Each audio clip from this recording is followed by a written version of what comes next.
I think the best case scenario would be a split Congress, which that is to say that right now it's 48-48.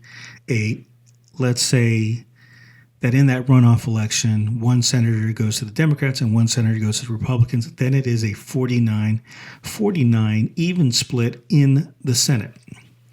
And what that means is that to me is the best case scenario. Because what will happen is in a tie, resultant tie vote, then the vice president will be the tiebreaker. But we don't want to see that. What we want to see is people working together to get the votes they need for the bills to get passed and things move forward. And then we have compromise and we have cooperation. And that's the way the country should work. So what I'm hoping happens in this runoff in Georgia is that one seat goes Republican, one seat goes Democratic. Then there is no stacking the courts. There is no crazy run of the country by liberals.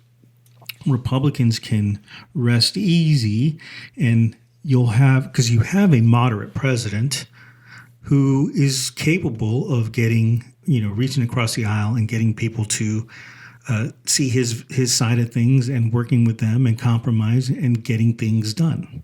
So that to me is the best outcome with the runoff elections that are going to occur in Georgia in January if things stay the way they are staying.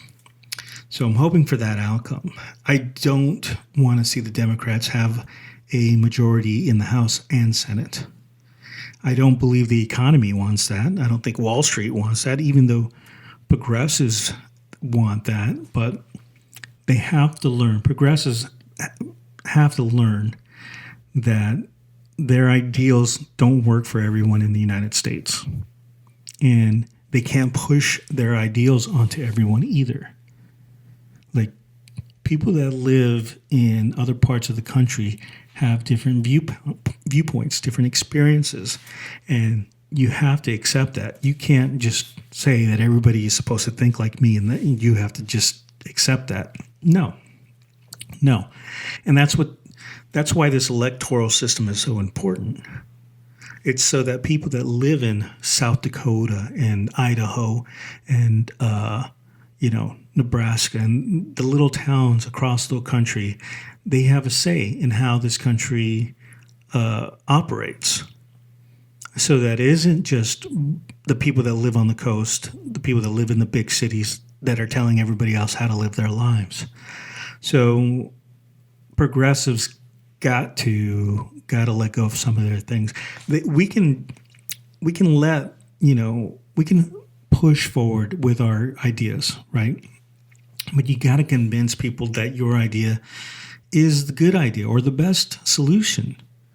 So you have to work and communicate with other people, reach across the aisle and say, look, this is why I think clean energy is so important, why it's going to work. And this is the proof, A, B, C, and D. And yes, we don't want people in your state or your district to lose jobs and be out of work. So we're going to have to find ways to get those people jobs and so that they're not left out in the cold. So it takes compromise, it takes cooperation. So what I'm hoping to see is see that happen, but it's going to take progressives letting go of their ideas and going at it a little at a time, chipping. Yeah, whatever. There isn't enough time, blah, blah, blah. It's the way you have to do it. And Republicans that are on the far extreme also, they're going to have to let go of their thing too, because the Republican Party is dying. And Republicans have to address these other issues. So you're going to have to come to the middle as well. So both progressives on the far left and Trumpsters on the far right, they're going to both have to come in the middle, or nothing will ever get accomplished, no solutions will ever occur, and we will be stagnant and someone else will take over.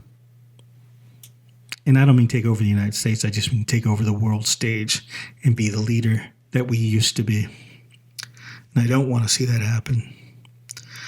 So you look at these House races, the Democrats thought they were going to take a big lead, right? Well, right now it's 215 to 196. That means the Democrats lost 4 seats in the House of Representatives. Republicans won 5 seats. Now that's that's telling because, again, it's what I said. The country rejected extremism.